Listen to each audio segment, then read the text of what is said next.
an entitled sister burns bridges, then harasses OP to maintain her and her unborn baby. Note: super sensitive stuff starts from update 5. So that's a heads up for you guys.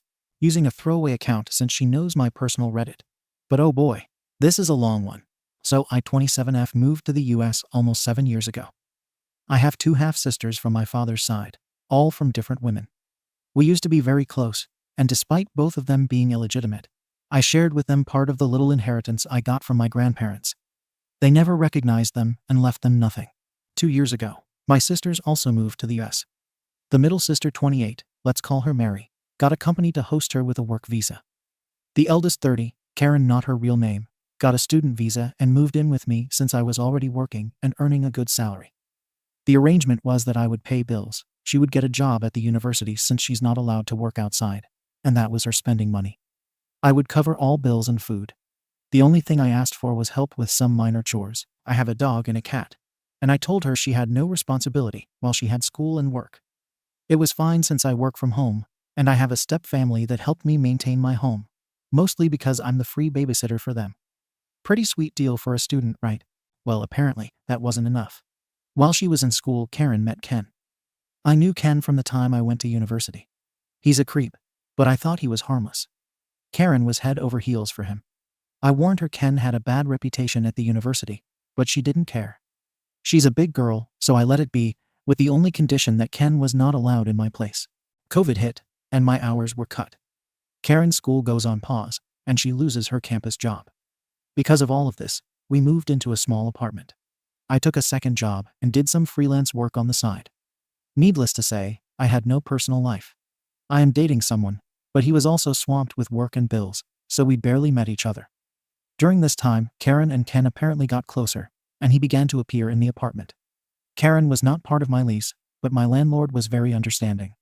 Ken began making really inappropriate comments about me. I am not a beauty queen. I just look a bit exotic, as Ken put it. I'm mixed race from the Caribbean, so I have a bit of everything, and somehow it all shows. Karen looks more like our father. He was of European descent. In all honesty, Karen is more attractive. I only look foreign in this little intermountain region city. Ken would go out of his way to touch me, and he was just invasive. I managed to just keep him in my room when he was around or use the excuse that my pets needed a walk. I didn't know exactly why, but Karen kept pushing for me to spend time on my own with Ken. It will be good for you to bond with your future brother-in-law. They had only been dating for 7 months at this point. Whatever, I didn't care. I found excuses to avoid it. November 2020, I got a better position at my main career job, so I was able to quit my second job and have more me time. I reconnected with friends, and one of them asked me if I was okay. I asked why, and he told me Ken had been saying he was very close to getting me personal time. I was not okay with that idea, and I very loudly said I would rather be hit by a train than do anything with Ken. Since I'm in a small city in the Intermountain region, where most people in the same area know each other, a lot of people had text messages or creepy stories to tell me. That was it for me. I went home and demanded an explanation. They didn't deny it. Ken even said Karen had said it was fine, and I was doing them as well as her sister, since he had a fantasy he wanted to go for. I told them both they were disgusting, and that Ken had to leave or I would be calling the cops. Ken left with some insults sent my way, and Karen began telling me she didn't see the problem since my partner and I were on a break. We were not. I told her I was not for her to sell around like property, and that she had 2 weeks to find a place of her own. I was done with her. I called all my relatives and sent them copies of the text messages I was given. But no one in our family wanted anything to do with Karen. She moved in with Ken a few days later. It took me some effort, but I was able to get a restraining order for Ken. I couldn't get one for Karen. Still, they disappeared from my radar, except for a few encounters, which were easily solved by showing I was about to call 911. And then today happened, and I had to hold back my laughter. Mary had kept tabs on Karen, since sisters and all, and she messaged me with a notice. Hey, Karen just called me. She's pregnant, and Ken kicked her out. I just stared for a few minutes and responded, oh, that's sad. Mary knew, and supports, that I don't care or have any intentions to help. Karen used Mary's phone to call me. She begged me to help, since Mary is only letting her stay for a week before she moves to another state. She said that she missed her little sister and had no one else to go to. She knows I have family health insurance. I pay for private health insurance for 2 relatives that are in hard times and have health conditions, and that I could do something like that for her pregnancy medical bills. This baby is a blessing, and I should want to help her raise it. Meaning, I pay for everything. I let her pour her heart out for a good 5 to 7 minutes, then said nope. I ended the call. She tried calling again for a while, then stopped when I got a text message from Mary saying she had left her phone on the counter, and she was sorry for the spam. Most of my family agrees with me, even Karen's mom. The only one who disapproves is Karen's aunt. She's not my aunt, but I called her aunt anyway since I've known her for many years. She's been putting pressure on me most of the day. She only stopped when I gave her one more message, and I would show her text messages to my stepfather, who is her landlord. I feel bad for the baby to a point. But this is one of those moments where all I can think is that this is not my circus, and these are not my monkeys. Edit 1. Someone mentioned the region inconsistency. I never looked into it since I didn't really care. But where I live, I hear Midwest and Northwest interchangeably. As far as I was concerned, it was the same thing. We don't have that type of region in my country. So I decided to Google while at work and found out neither is right. I live in the Intermountain region. Thanks, random stranger, for making me check on the messy regional system. Not even Google agrees on it. Also, a small explanation of my grandparents. They were very old traditionalists. By the end of their lives, they didn't have much to give, so they chose to give it to the legal grandchildren. My sperm donor father had many children. I might not even know all of them. Grandparents were just tired of every other year having a new grandchild appear, and in some cases, a moocher mother attached. Last is Karen's visa. She had an extension since COVID, but that is over. She's overstaying her visa. This is very common. I have relatives who do it. I don't agree, but I also had one foot in since my stepfather is American. First update. I wasn't planning to make an update so quick, or at all, but here it is. In short summary, I have two half-sisters, Mary and Karen. Karen used to live with me rent-free and decided to offer me up to her creepy boyfriend like a side dish. I kicked her out, and she went to live with him. She got pregnant, he threw her to the curb, and now she wants me to take care of her and her unborn baby. Now to today. Mary called me this morning to have brunch and discuss things related to Karen. She told me she understood. I didn't want to be part of the mix, but she really wanted it to be discussed, and after that, I could just walk out. I know Mary, and I know she's just trying to leave everything in order before she leaves the state. She's the peacekeeper for my siblings. I agreed on the condition that there was no way Karen would come home with me. Mary just said, if she tries to follow you, I'll drag her out myself. So I dressed up, and off I went to brunch with my sisters. I'll skip the pleasantries and dumb friendly family look Karen attempted. Once we were done eating, and just having coffee, Mary set all the cards on the table. She explained she couldn't take Karen with her out of state, because she's getting married to her longtime girlfriend, and they can only afford one bedroom in her new city. She also said Karen was insane if she thought Mary would allow her to live with me, even if she had the power to make me take Karen back in. Karen was lucky. She even let her stay with her for these last few days. She told her the only reason we were doing this was because her mother had begged her to at least put Karen somewhere safe or find a solution for the pregnancy. So, she turned to me and asked me, as the most stable economist, if there was anything I would be willing to help with. I might be an arsehole for this. Feel free to roast me. But I basically said, I would only give money for 3 things. A termination and a hotel room while she heals from it. 2. A ticket back to her home country so she can live with her mother or aunt and get free health care. 3. A ticket to our eldest brother's home country so she can live with him because I know he will take her. I also said she had the option to put the baby up for adoption, but I would not be offering her a place to stay or a way to get medical care out of my pocket. I gave her some links to nonprofits she could use. Karen started crying, saying I was trying to take away her baby and being a bad sister. A good sister would open up her home and help care for her baby. I never deserved to have the money I have. Most of my money is from inheritance on my mother's side of the family, so I'm not sure how she would have gotten anything. I was spoiled by my mother because she had money. We did, because after our father left my mother and me with nothing, she made a company from scratch. She kept babbling and making a scene. Then she said something that actually hurt me. You are just mad because you will never get pregnant. Yes, I happen to be infertile. No, I can't get treatment for it. It is what it is. I already accepted it, but it still hurts. Mary knew this was a low blow for me and basically told Karen one more stupid word like that, and she'll be sleeping in the street tonight. I didn't cry or anything, I just stared. Karen stopped her crying and muttering and seemed to get an idea.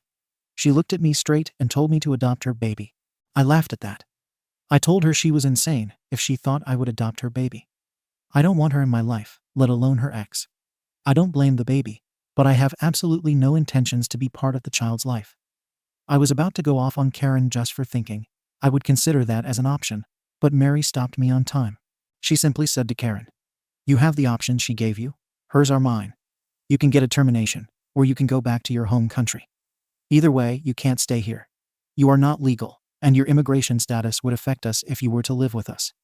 I could lose my job, and OP could lose her resident status. You have until next Friday to choose. If none of these options work, you will have to find your own solution without us. I don't want you anywhere near my little sister. You put her at risk of being assaulted or worse. You are lucky. I have an empty room for one more week for you to crash in. But after that, I don't want to see you in person. We can keep in touch via Facebook or phone. You've lost the right to spend time in person with either of us." I just stared at Mary. She's very quiet, and normally the most reserved of us, so this was not expected. Mary paid, didn't even wait for the change, and left Karen with enough to get a taxi home. Mary grabbed me by the arm and took me out. I didn't know how much I needed someone to just protect me for a change, but I did cry a little on the way out from just pure relief. I had one older sister that still looked out for me. We decided to go for ice cream like we did as kids when bad things happened, and we discussed our plans to spend holidays and vacations together. Mary's girlfriend also joined us for ice cream, and the whole time she just made jokes about how sad she's going to be without her moving table. She's much taller than me, and it's a running gag with us. Nothing too dramatic, thankfully. Mary and her girlfriend are going to come later for dinner with me. Depending on how this mess ends, I'll try to update. But at this point, I think it's pretty much done. I am not sure if Karen will take any of the options we gave her or just do her own thing. Regardless, I have no intentions of putting my money toward anything but what I said I would. And yes, Mary is my hero, if anyone is curious. Small edit 1. I got asked this in a chat and wanted to clear it up. Karen is not penniless. I gave her $10,000 at the start of the year when our grandmother passed away. That was her part of the $30,000 I was given. She's also been saving money from her college job. I worked at the university about 4 years ago, and I was getting $9 an hour. Her mom also sent her money. Unless she wastes all her funds, she won't go home without money. If that were the case, my brothers Mary and I would all give her something. She might be on my blacklist, but she is my sister at the end of the day. Second update. Well, as the title says, my older half-sister Karen has made a choice. The short version of the events leading to this is that Karen was living rent-free with me when she started dating a creepy guy. Her boyfriend wants to follow through on a fantasy that involved my sister and me in a very disgusting activity together, and Karen was all up for it and volunteered me without my knowledge. I kicked her out, she moved with him and got pregnant, and he kicked her out. She wanted me to not only take her in, but also basically maintain her and her baby. My sister and I gave her the options and told her she would not live with either of us long term. As I mentioned in my last post, my sister Mary and I gave Karen a couple of options for her unplanned pregnancy. The options were a termination of her pregnancy, a ticket back to our home country, or to our brother's home country, or she could figure out a way to keep her child, or put the baby up for adoption. She had until tomorrow to choose, since Mary leaves on Saturday for the East Coast. Well, Karen chose none of the above. She decided to make life so difficult. She is now arrested and, more than likely, will be deported. Let me explain what happened. Tuesday, Mary decided to leave for a nearby national park to enjoy it one last time before she moved too far to drive there. She left Karen with a key and some money. Big mistake. Mary and her girlfriend returned yesterday and found out all the locks in their house had been changed. To make it even worse, Ken, Karen's supposed ex, had moved into their house. I know Mary should have seen this coming, but they grew up as best friends. They used to be closer to each other than to anyone else, myself included. Obviously, police were called, and it was just a major mess. Karen and Ken claimed it was their house, but Mary and her girlfriend kept telling them no, it was not. It's not even Mary's house anymore. It was sold, and the new family that owns it arrives on Sunday. The realtor was going to give them the key. The police officers were so done with this mess before it even escalated that they asked everyone for their IDs. Ken, Mary, and Mary's girlfriend all had their IDs. Karen only had an expired passport. Karen got arrested on immigration charges. Ken got arrested on charges relating to breaking and entering, and some others I don't know for sure. I got this secondhand from Mary, while she was basically about to commit a murder felony, had it not been for the officers present. Today, I got a call about my sister. Her lawyer said she was claiming to be my surrogate, and that the baby in her was actually my child. Yep, she tried this. I told the lawyer that I was not looking for a surrogate or adopting a child I am already fostering and have no space, and that my sister got pregnant by accident with Ken. He asked if I would be willing to foster her baby, since the child would technically be American. I said, absolutely not. He tried to work things out with me, explaining that my sister would most likely be deported otherwise. I just told him that if that's the law, then that's how it will be. I asked him to please not contact me about her anymore. As far as I am concerned, the only family she has is in our home country. Aside from the scare and new locks, Mary is okay. The realtor has copies of the new keys for the family that owns the house. And now my sister and I are planning to have no contact with Karen. I don't know what exactly will happen to Karen. Nor do I care anymore. Now not even my aunt in my home country wants anything to do with Karen, and she even apologized to Mary and me. As for Ken, well, who knows?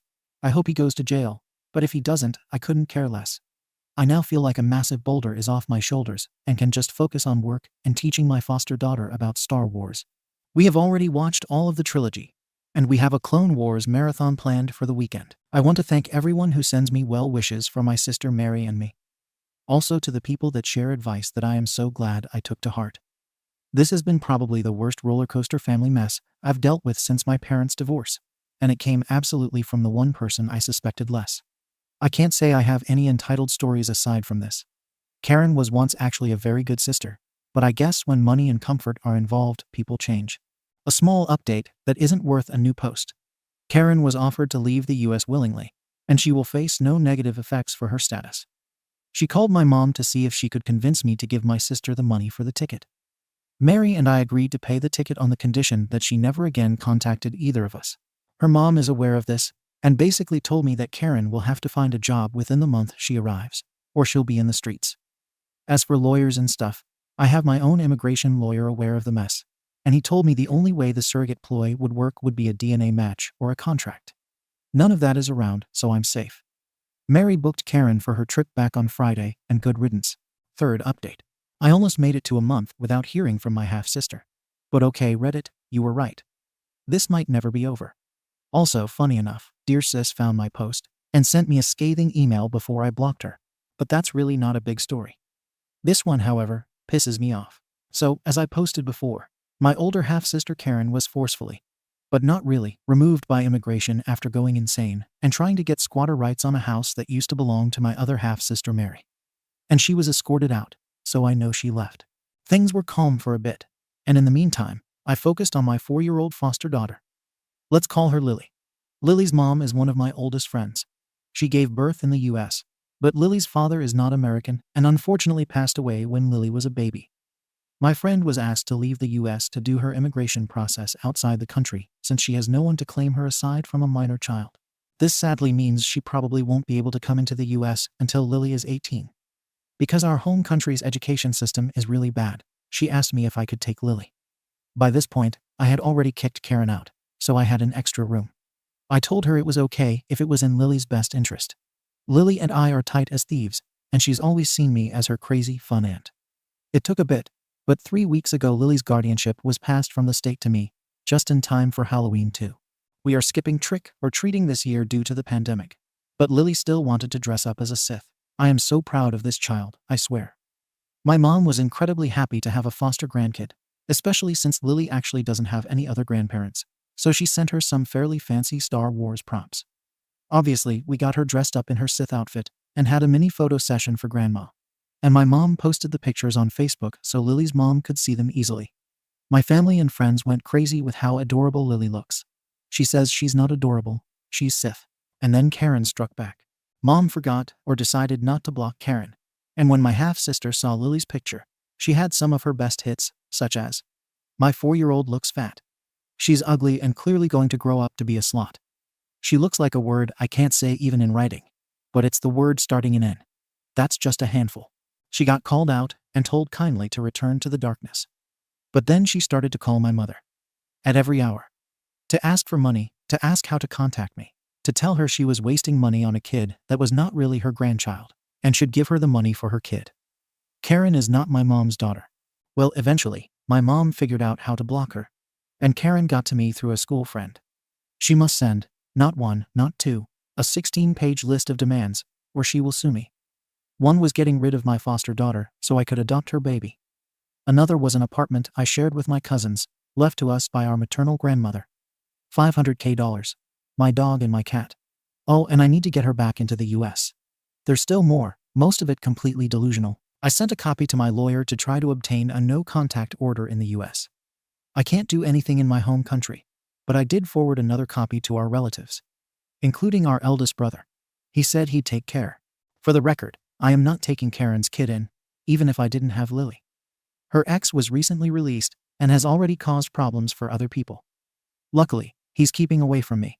And to clear something up, Karen isn't penniless. I divided with her and marry a $150,000 inheritance in equal parts. She also got money from her stepfather when he passed away. In our home country, she's actually well off. The only reason I never charged rent or asked her for money was because I knew the tuition price was going to be very high and didn't want her to have to take a loan like I did for a time. Fourth update. At this point, I'm just posting to vent. But god damn it, now my kid is the one getting problems, and I am one step away from saying F it and just quitting my job and leaving the state.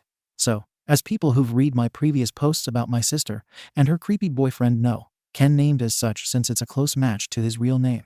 And no, it's not Ben is a creep who has tried to get both my sister and me for party time. I absolutely refuse to even be in the same room as that slime for more than a minute. But even with a no-contact order, it doesn't seem to hit. After being arrested and released, not sure how he got away with the SHT he did to my other sister, Mary, Ken had all but disappeared.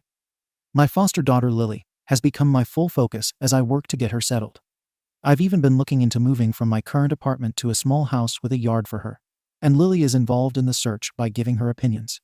She's also going to kindergarten, of course, and is doing really well. There are still some adjustments to all the changes, and she misses her birth mom. But we already have plans to visit her during spring break, when I can get time off too. Today, I asked a mom, Tina, from kindergarten, if they would be able to bring Lily over. She was okay with it, and I gave her, as a thank you, some money so she and the kids could have some McDonald's on the way back. She called me in a panic around the pickup time. Apparently, the teachers noticed a man trying to talk to Lily, but their security scared him off. Obviously, the original plan went out the window, and I left work early to go to school. Lily told her teacher and I that the man said he was a good friend of mine and had something for me. He asked her if she would like a ride home with him so he could surprise me. Thankfully, Lily was more interested in a Happy Meal and said no. The teacher and I were horrified, and the school cameras were immediately checked. They brought me a picture. Even though it was of low quality, I am very sure it was Ken based on the picture and Lily's description. The school promised me they would reach the police and give them the security cameras video, and I also went to make a report on the incident.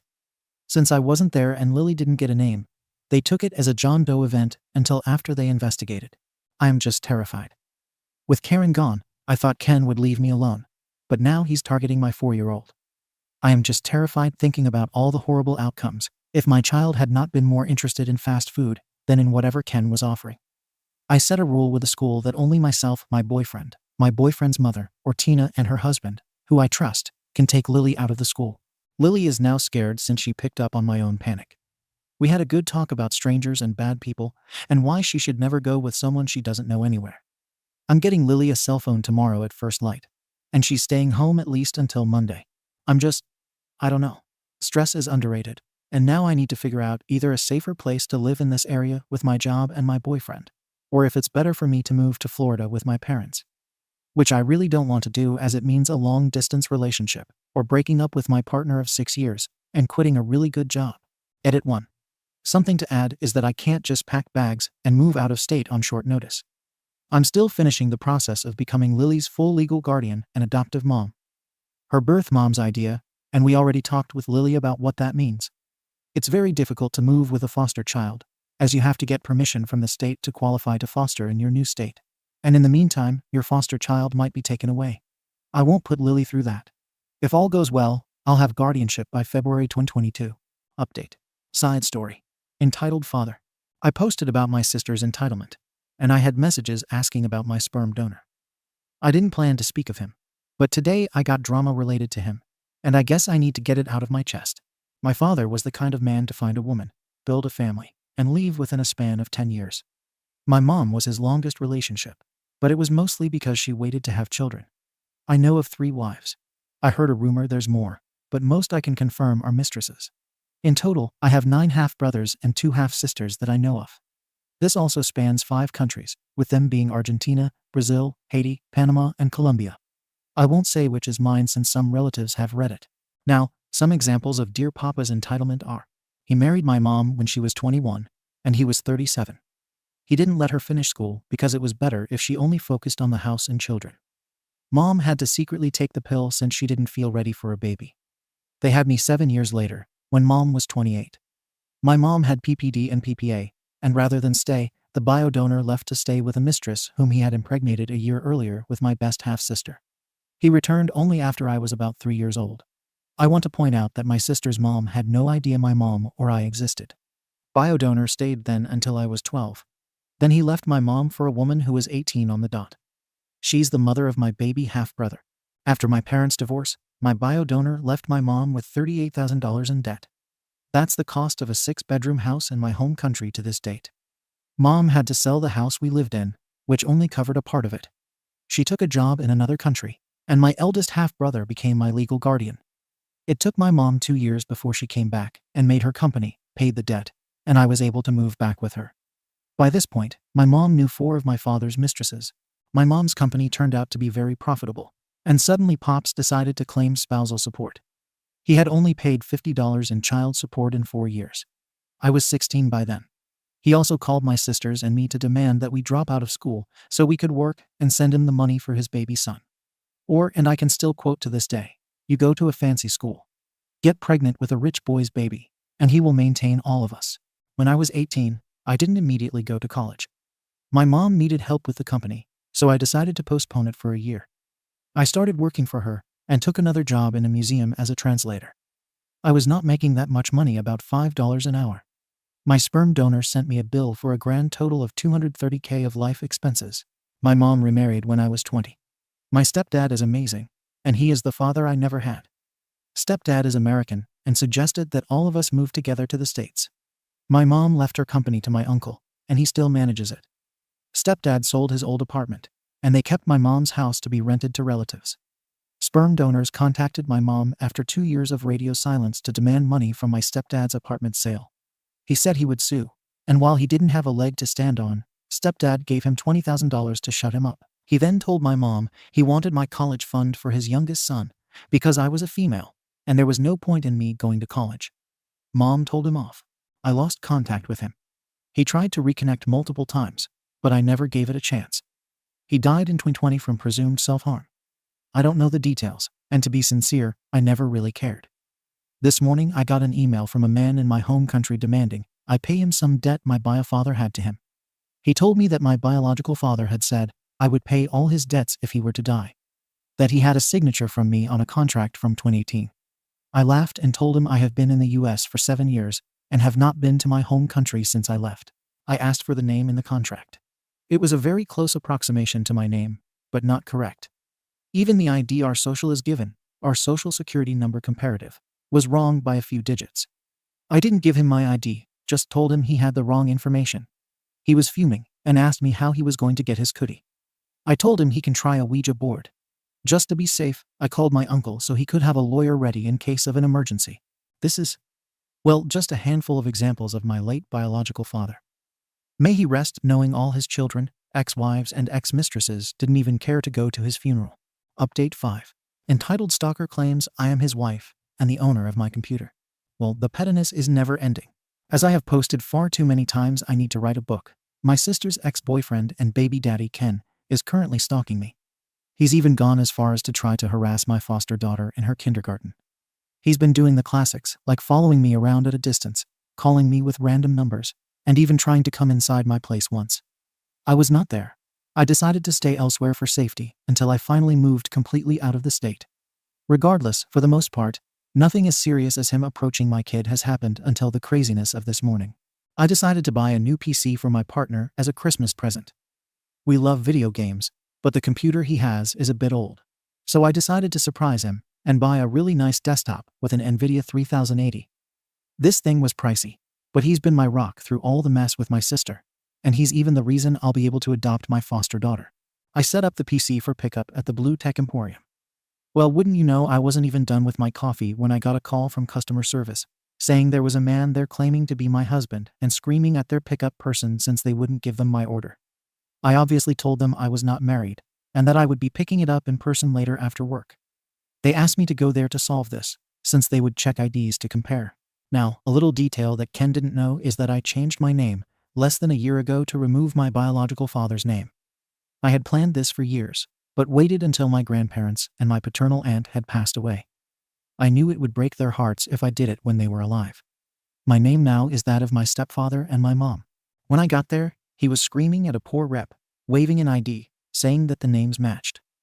After explaining the situation to store security, he accompanied me to speak with the manager. I used to work in that store long ago, so I was fairly on good terms with that manager. He actually knew my old name, but since it didn't match in their system, it didn't matter. Ken began yelling at me, calling me every insult possible. He even tried to throw a tape dispenser, but the guys at the counter took it before he could reach for it. I tried to not even engage with him. The only thing I said directly was for him to let me speak when he wouldn't stop yelling. He kept going, saying creepy things like I owed him that much, and that he was entitled to my stuff since I took his house. I didn't. It wasn't even mine. Eventually, he only left when the guys at the store called the police. They couldn't keep him in the store, even if they wanted to. It was against their policies. I did stay until the police arrived and brought up all the other situations with this man, all the calls I had made about him stalking, even the no contact order. Still, the officer said since he was the father of my sister's baby, this was clearly a domestic matter, and all he recommended was for me to change my contact information and the locks at my home. The store wanted to press charges, but since all he did was cause a scene, all that was done was to have him trespassed from the building for the future. I did get my PC, and the security guard escorted me to my vehicle, so I didn't have another encounter. Just to be safe, my partner and I exchanged cars later in the day when we picked up my daughter, since it seems there's nothing more the police will do. For now, I'm just planning to keep going with my plan. I will be leaving this weekend to celebrate holidays with family that my sister doesn't know personally, and once holidays are over, my daughter's adoption should be close to finalized, so we'll be moving pretty far. To people curious why he had an ID with my old last name in it, my suspicion is that it was a fake ID. My half-siblings and I used to all have our biological father's name, so he would have known it through my sister. Mary, two of my brothers, and I are the only ones who decided to change our names on the line that we want nothing to do with my biological father's legacy, as stupid as it sounds. Update 6. My entitled half-sister induces childbirth 3 months early to get money. Oh boy, I wish this was a weird joke, but no. This happened. I have to warn you ahead. This is not a pretty story. As the saga of my family goes on, I'm happy to report that I have moved to a safer town away from my half-sister's ex. I won't give details, but far enough, and with some changes in my personal life, it will be very hard for that creep to find me or my daughter. On that note, due to the situation we were in, we got lucky enough to get a priority on my foster daughter's adoption. She's now my partner, and I'm a legal child. That's the good news. The bad news is coming from my sister. So, I received an email a bit after New Year's from a relative in my birth country. He told me my sister was in urgent care since she had induced herself to give birth to get money for having a baby with special needs. I can't make this up. Unfortunately, it backfired horribly. I don't know all the details, but the methods she used were very aggressive and damaging. So much so, the baby might not make it. As of right now, the baby boy is alive, but the chances of him making it to the end of January are close to none. I understand some of the things she did were hit her own belly and other violent attacks on herself. She, by some grace only entitled people have, is somewhat okay. Apparently, the sudden birth hasn't done much to her overall health so far. That said, as soon as she's released from the hospital, she is to be arrested and will stand trial. With justice back home, she's bound for prison. Highly religious people don't take this kind of behavior too kindly. The baby, if he survives, will be taken in by the government. They consider my sister far too much of a risk to even grant custody to relatives. Not even distant or partial relatives in other countries have been considered. That's also not counting on the possible lifelong treatments that poor little one is going to need. From what I was told, he has high chances of neurological damage, more than likely will need special care for life, and right now he is so weak that they have to tube feed him since he can't actually drink, not even from a bottle. I want to make something clear, and if I sound curt, it's because I'm very pissed off. I offered her a termination not because I believe in that procedure, but because I didn't want a child to be born to suffer. No child deserves what happened to this baby. Needless to say, my ex-sister has lost not just her parental rights, but also any support or affection the family had. I actually sent a letter to her mother to be delivered to this woman, telling her pretty much, as far as I am concerned, that she has no family, and if she ever messages me, I will block her.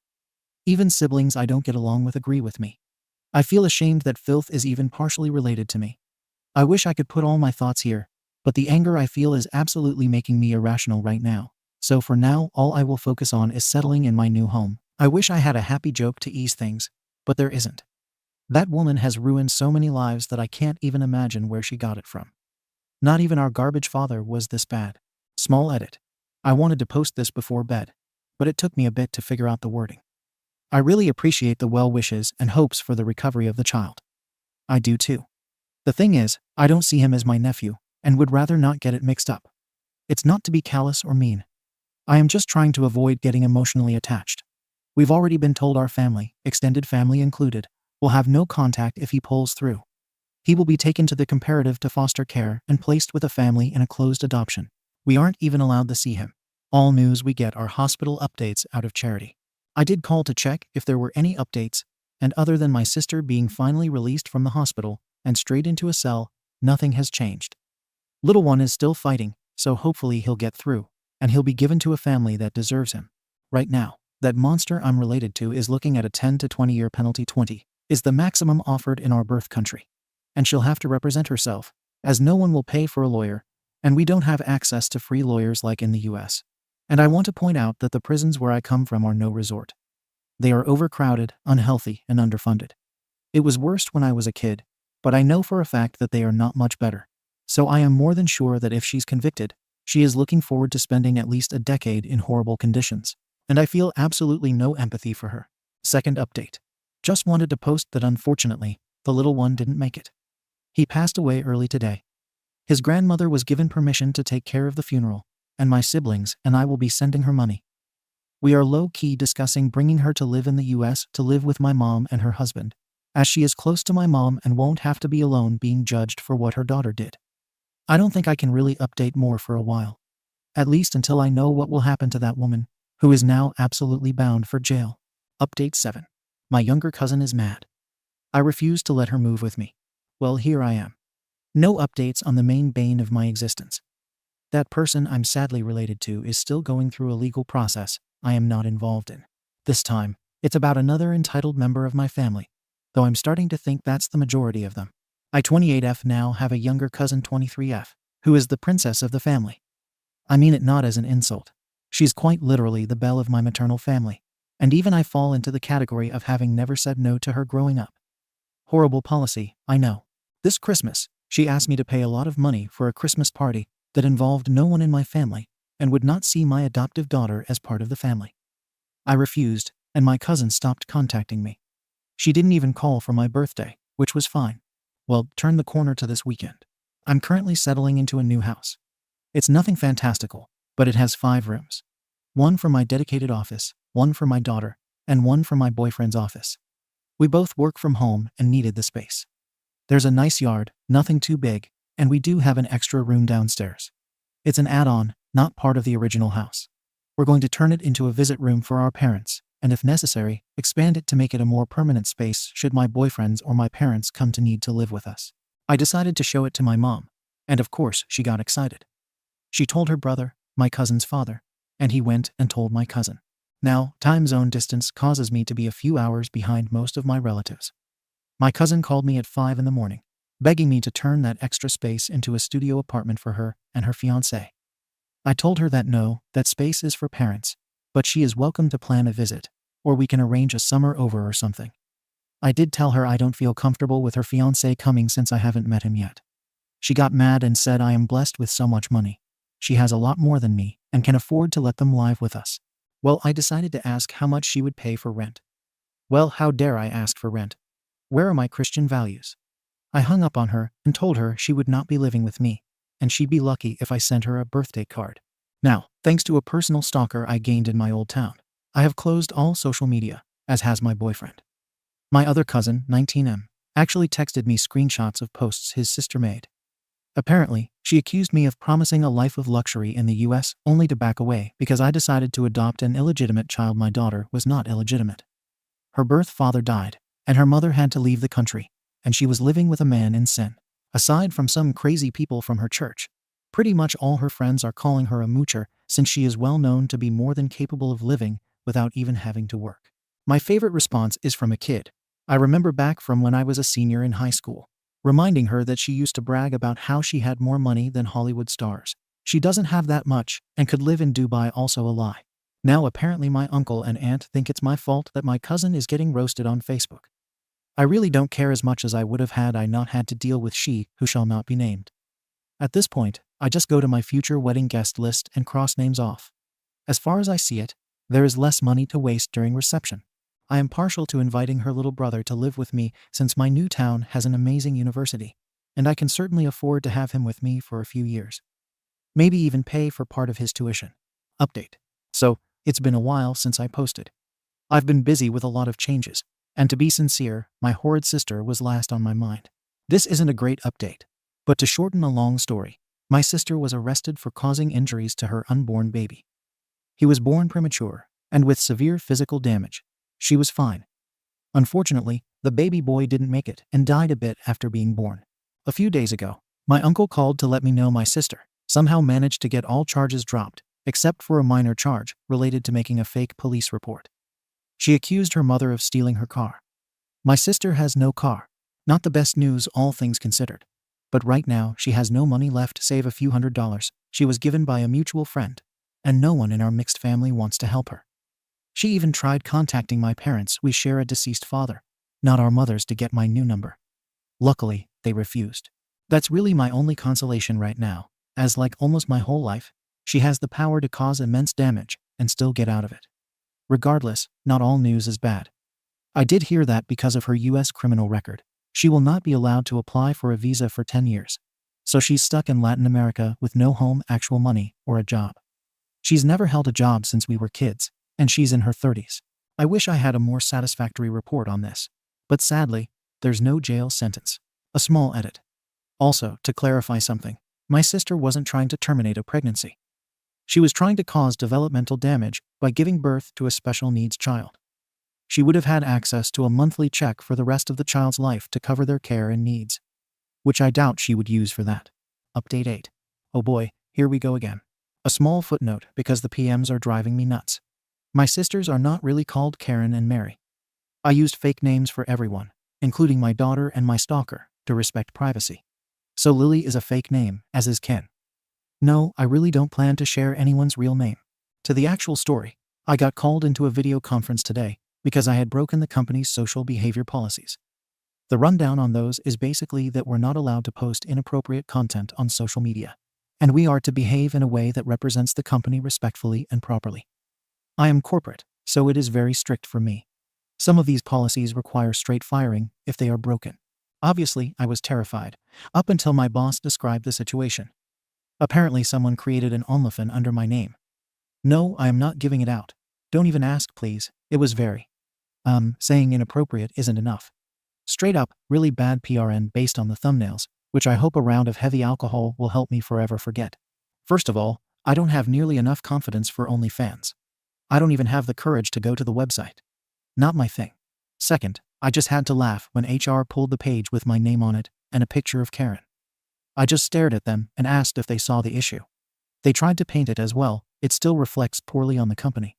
I'll cut the amount of BS that went back and forth until the boss basically said this was stupid, and to just let it be since it's obvious the person in the OnlyFans is not me. The only thing Karen and I have in common is our nose and eye color. I am ignoring the whole thing, though I low-key sent it to our eldest brother, who already told me he's going to take care of it. Knowing him, Karen might end up in a convent, or somewhere with no internet. There's a lot of towns in our home country like that. I'm pretty sure this was an attempt to get me fired, or maybe have my partner leave me. It could even be a prelude to reporting me to CPS to get my daughter taken from me. I already informed them of the situation, and our caseworker actually laughed at the sheer stupidity. So yeah, it seems this is going to be my new normal, until Karen finds a new target. In any case, I just wanted to say thanks to people who offered support to myself and my little Sith. Lily is doing great in her new school, and has already found an apprentice as friend for all Star Wars-related shenanigans. She also discovered a new fascination with Avatar, so now she wants to learn martial arts. Mary and her wife are doing well too. They are actually considering adoption in the not necessarily near future. Right now, they enjoy spoiling Lily. Update 9. Since apparently it's been 1 year since this mess started, and I have a few PMs asking for it, I figure I should at least update on things. The good news is that my family, partner, and daughter are okay. We're settled in our new home and working through things. As for dear Karen, my horrid half-sister, and this is a fake name for her, well, I actually saw her. Not on purpose, mind you. About a month ago, I went to my home country to tie up some loose ends, closing bank accounts and preparing a property for sale. I took my adoptive daughter so she could see her birth family and left her with them for the week we were staying. While I was in the hotel, since as much as I love my relatives, I really feel uncomfortable staying in someone else's house, I got called to the lobby. Apparently, someone claiming to be my relative was there. I told them I wasn't expecting any visits, but they insisted I came down because apparently the person refused to leave otherwise. Thinking it could be an emergency, and I do have relatives that don't have cell phones, I decided to go see what was going on. Who happened to be, but dear old Karen. She looked fine, nothing out of the world, so I figured she probably got a job of some sorts and was doing okay. The moment she saw me, she tried to get close to me for a hug, but I took a step back and asked her to leave.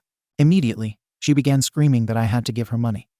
Her life was all a mess, and her baby was dead because I refused to take them in. The hotel staff tried getting her out, and even threatened me with canceling my reservation. But I reminded them they called me, and I wanted nothing to do with this person.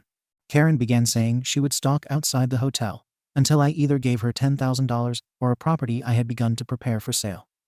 I asked the police to please not let her anywhere near my room. Eventually, they got her to leave the lobby, but she did stay near the entrance. Even after multiple police calls, the best they did was let her be on the opposite end of the street. So after discussing the situation with the manager, they kindly set me up in a different hotel from the same branch in another area. Personally, this worked for me since I love that area, and I could really just relax for the remaining days. My daughter actually joined me the last 2 days with her birth mom, and we had a Moms and Daughters Day. From what my relatives told me, Karen is working in a club as a hostess. Not that kind of club, just a normal tourist trap. She's doing fine enough to rent a place, but no real luxuries or the lifestyle she was used to when all she had to do was call me, and I would buy her whatever she wanted out of guilt for having money. Last I heard, my half-sister has been going around claiming the old property I'm selling is hers and trying to find the paperwork for it in my relative's house. I'm not so dumb to leave it there though. In case she reads this, I won't say where they are, but they are completely out of her reach. Update 10. Oh boy, where to start? To be frank, I haven't really been paying too much attention to Reddit, so my apologies for a lot of replies I've missed.